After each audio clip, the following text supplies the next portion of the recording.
la certification donne confiance.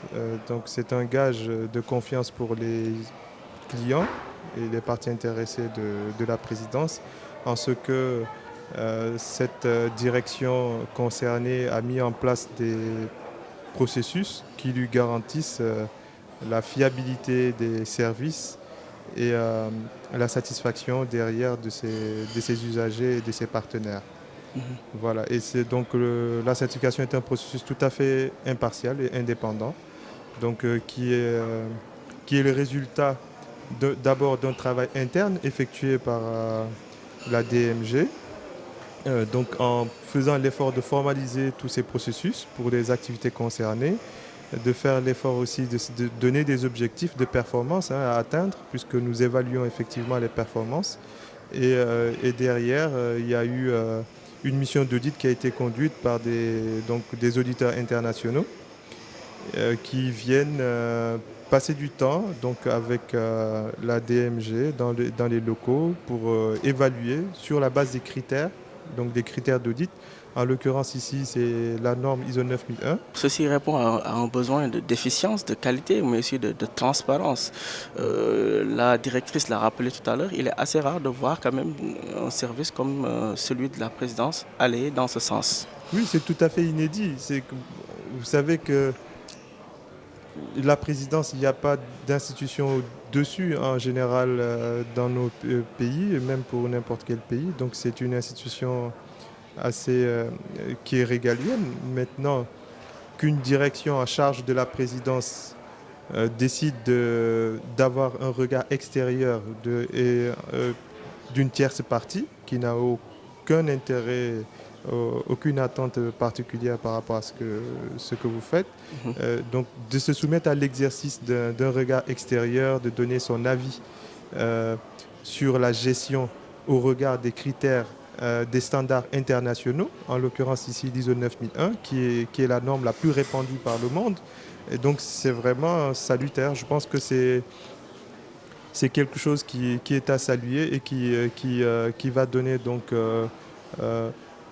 impulser, je l'espère en tout cas, une dynamique au niveau des administrations publiques. Et au Sénégal ici, le dernier recensement qui a été fait, en tout cas le dernier survey qui a été fait en 2020, situe à plus de 70 certificats émis exactement pour le Sénégal, 74 exactement.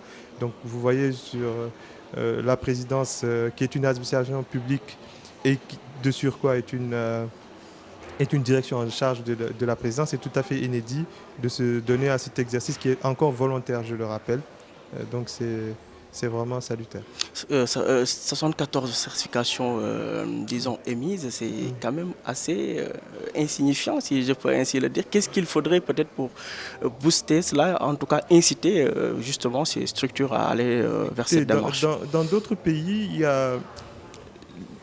les gouvernements ont initié ou les États ont initié une certaine dynamique, c'est-à-dire de subventionner probablement des têtes de fleurons de l'industrie ou bien des différents secteurs d'activité pour les amener vers cette démarche de management de la qualité, sachant que c'est un objectif qui permettra de fiabiliser les process et aussi garantir une satisfaction client. Donc je pense que cette initiative qui est prise par la présidence à travers la direction des moyens généraux peut être un élément, un facteur déclencheur pour le reste des secteurs, des autres acteurs de l'administration, comme aussi des autres acteurs de l'économie sénégalaise. En l'espèce, on peut parler d'une première étape. Quelle est la prochaine étape, Écoutez, étant donné que c'est un processus qui est continu? Ce que je peux vous dire, c'est que le principe de base du management de la qualité, c'est l'amélioration continue. Tout à fait. Et donc, la certification, ce n'est pas une fin en soi. Ce n'est pas un exercice one-shot. Ce n'est pas un exercice unique. Donc, il y a eu un audit initial qui s'est déroulé. Et donc, ce certificat, il est remis en cause de façon perpétuelle. Donc, il est remis en cause déjà pour les 2 prochaines années, de façon annuelle, avec des audits de surveillance. Et il est renouvelé donc, au bout de 3 ans. Donc, il peut être perdu à tout moment. Maintenant, c'est un exercice, c'est pour ça que je vous dis que c'est une démarche qui est tout à fait volontaire. Le plus difficile c'était de s'engager, on va dire, à la base. De se Mais lancer. maintenant, il est encore plus ardu de rester conforme aux exigences parce que c'est une autre façon de travailler.